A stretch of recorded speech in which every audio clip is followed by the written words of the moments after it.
பூக்களையும் பூந்தோட்டத்தையும் நாங்கள் எவ்வளோ ரசித்தாலும் அதுக்கு இந்த கடல் அலைகள் மாதிரி கடலுக்கு பக்கத்தில் வாழ்ந்தாலும் அந்த கடலை பார்த்து கொண்டு இருந்தால் எவ்வளோ நேரம் பார்த்து கொண்டு இருந்தாலும் ஒரு நாள் முழுவதும் பார்த்தாலும் அது சலிக்காது.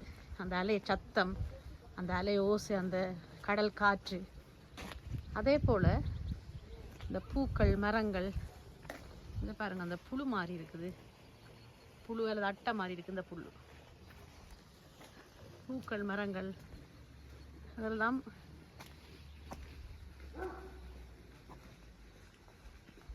இது ஆப்பிள் மரம், ஆப்பிள் பூத்து இருக்குது.